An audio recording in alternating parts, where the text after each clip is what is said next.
as we welcome back Paul Feig and the cast for Spy.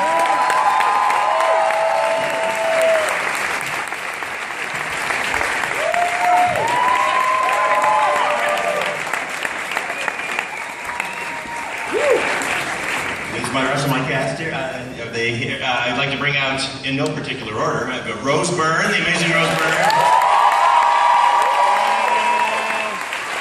She's on her way. Bobby Cannavale. You're going to enjoy hearing the different names with the applause. And then eventually will come out the amazing Jason Statham.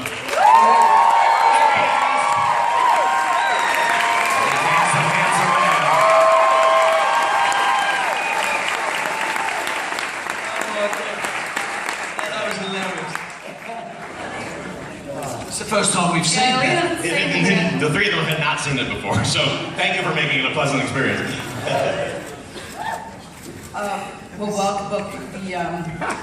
Thank you. And we have microphones set up here, so if you'd like to ask questions, you're welcome to line up with the microphones.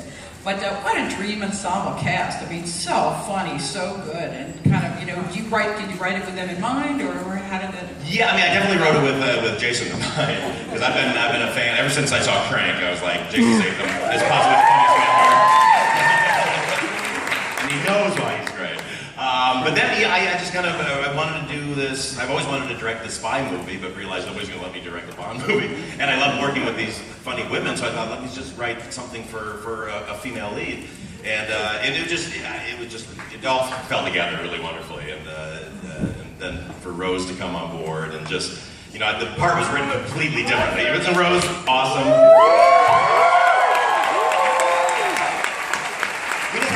Appreciate how every performance Rose turns in is so different from the last one, and you just blow my mind every time.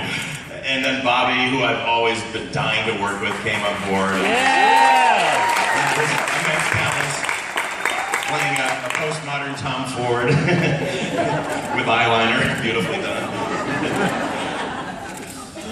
Of course, it's so much fun for us to watch, and then there's always a maybe too banal of a question, but how much fun is it to make, a spy movie, like from their perspective as well, to kind of step into these roles that, we so enjoy. What do you think? Did you like it? Yeah, it's a complete crack. I mean, trying to keep a straight face on this set is a difficult day.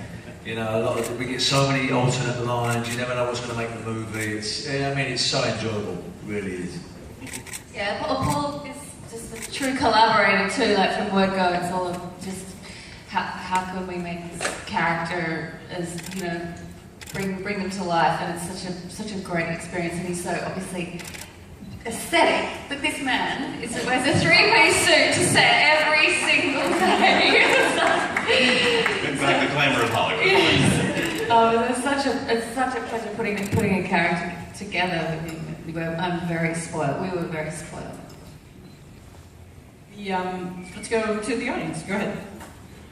Hi. First, I just want to say, and I can speak for everybody, I think it was a really great picture, really hilarious, really awesome. One of the funniest things to me was, especially for Jason and Rose, you guys both played very different variations of people you usually play. Like Jason, it was like a comedy of errors spy. You normally are really on top of your stuff, and then here it was like hilarious watching you fumble over it. And then Melissa just comes in as kick and tail, man. So, and then Rose, you're usually like such a sweet person, and then watching you, you're like, oh, she's so mean right now. So what was the most fun, and then also the most interesting part about playing variations of what has come out in the past? I mean, it's you have to tip your hat to Paul because he can get you to do anything. I mean, it's very difficult to try and see yourself in those particular scenes doing something quite the opposite of what you're normally used to doing. You have to take a leap of faith, and you have to have a lot of trust in a particular man. Otherwise, you'd never do it. So it really does go to you, Paul, for persuading me, and then for all the great coaxing on set, and the end result turned out great. Thank you for trusting me, Jason. Not killing me. Yeah, Raina was so fun. I mean, just to sort of insult Melissa all day. Definitely. I've been waiting for years. You know, a certain place someone's so sort of aggressively bored all the time too was really fun. And I mean, the hair, come on. Yeah, right. That was Rose's invention. Yeah, I was called into the makeup trailer to see Rose's hair. It's like, oh, that's enormous. Well, we'll make jokes about it. But it's just so fun to see you. The minute you had that on, I saw you found the character, and it was so exciting to see that she come to life. Yeah. No, we still had a little thing. She should pull a gun out. We debated whether things would come out of that. Yes. Maybe. Well, I just want to say it was executed wonderfully, and bravo. Hi. First of all, the movie, the females in this movie were completely kick-ass, so that was really fun to watch. Great film. There was a lot of really good lines in this movie, so I was just wondering what was your favorite? To all of you, what was your favorite to act out? I liked my clown story. So weird. It's like, what is she talking about? That was a line after the toast. I thought that was, that's the stupidest thing. Oh, right. I like Bobby's line about, so if you haven't seen Phantom. That's a Bobby Cannavale improv ad-lib, by the way, so credit the man right there. And I'd like to give a shout out to, we had several writers who would come in and out of the set, the amazing Katie Dippold, who is my partner, is here, my writing partner, and she's here, and she just added so many wonderful, wonderful things to this. And then I do have to give a shout out to the amazing Jessie Henderson, who was my producing partner. If you think making a movie in Budapest is easy, you are not right. But it's a wonderful experience. Do it, definitely. Thank you. Thanks. Go ahead. Hey guys, terrific job. First of all, I just want to say thank you for all being here. It makes our experience here at South by Southwest as the fans 10 times more incredible and enjoyable. And I really hope that our reaction, and since this is your guys' first time seeing the film, being here with us, I hope it made it enjoyable for you guys as well. So my question is, actually follow up with the last one. There's so much hilarity in this film, just absolute madness, but it feels incredibly genuine. So I was wondering, how much of it was purely scripted versus how much did you, of the final cuts, were ad-lib or improv? We always start with the script, and then we start to do some alts and ideas come in, and yeah, it sort of goes nowhere. But you always start with what's on the page. I mean, we work very hard to make sure that the script, for me, a script is a blueprint that tells you where every scene has to go, and it's a fallback if, for some reason, everybody's brains go haywire that day. You go, okay, we've got what we have here, so we make sure it's really funny. But then for me, the whole fun is once you get to the sets, that's when the fun begins. Because, as we all know, all the filmmakers here know, it takes years to get a movie made. And so you kill yourself, all these things, logistics, getting people, you finally get to the set, and then something goes like, okay, we got an hour to shoot this. It's like, no, now is when it has to happen. And so that's why I have writers there, I'm coming up with lines, I'm letting them improv and come up with things, and then we just kind of have this sort of organized chaos, I call it, that then the amazing Brent White, my editor extraordinaire, the man responsible for most modern comedy today, all the Judge movies, all the Van Cage movies, and all mine, we've kind of put it together in the editing room, but that's the fun, is like just trying to throw them with things, and just, feeding Jason the most ridiculous lines we could ever come up with. With undercover as Barack Obama. Particular favorite. But it's fun, you don't want to waste any moment, and that's where, but that gives it an energy that comes off the page, and it isn't just reading lines. Thank you. Thanks. Hi, Nelson Jimenez from Texas Student Television. This question is for Mr. Feig.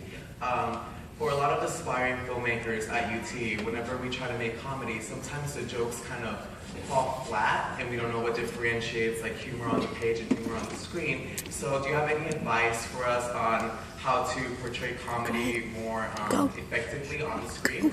Well, for me, it's, even though we have things that are written funny, it's amazing. We'll have a script that reads hilarious, and the minute we start just putting it up on its feet with people reading it, something gets lost, and it's just because there is a natural inclination when something is written.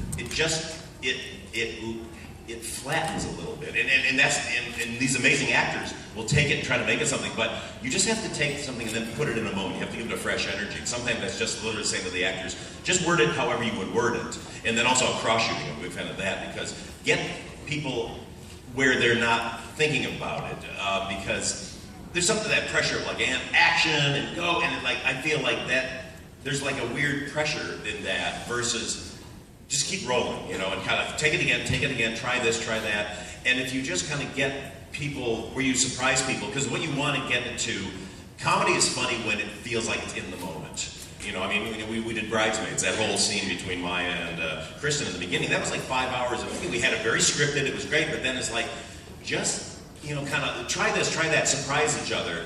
And then you just, it feels like a real conversation, because that's what we find funniest, is when we're with our friends and you're just going back and forth. They don't have to be the most well-crafted jokes, but the fact that you're in the moment, somebody's reacting to something and somebody's kind of saying something that sounds like it just came to them. You want to keep that freshness, so anything you can do to make it feel like it's new and it's never been said before is sort of the key.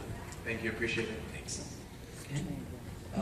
Hello, my name is Matthew, but I just wanted to say, you know, I love this movie because I honestly haven't seen a spy movie that I haven't enjoyed in, you know, quite some time. So, you know, I love the witty humor about it, that each and every character had their own uniqueness to him. Like, you know, for example, when Mr. Statham with his random lines, just like with the Barack Obama, like, that was great.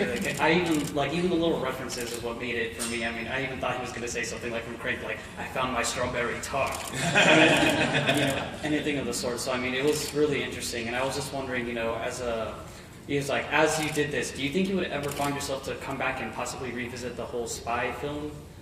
By any chance, a spy film by genre? For me? Is there? Oh yeah, I mean, I'm hoping that we got to make a sequel to this, just because, I love the Susan character so much, and I want to bring everyone back, and I think everyone can definitely come back. Bobby fell into a lake. He's not technically dead. If we wanted to kill him, his head would have come off, or he'd land on a buoy or something.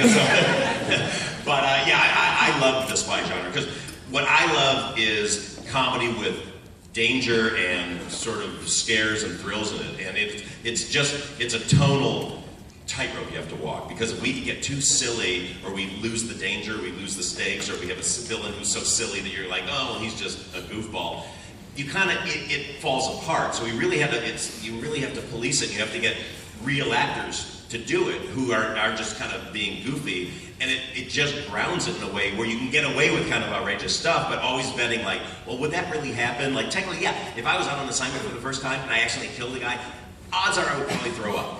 And I just would have to, oh my God, I actually threw up on him, and then the light falls. So it's insane, but you go like, yeah, that probably would happen to me. And that's the only litmus test I want to have, and I never wanted Susan to be bumbling. You know, we had a joke that she gets on that scooter and falls over, but I was like, well, if you just fall over on a scooter, you're kind of just an idiot, versus if you get on a scooter with a big roof that you've never driven, yeah, it's top heavy, so you might fall over. So it's making sure that you're grounded, but a long way to say, yes, I want to make more spy movies, because I enjoy them.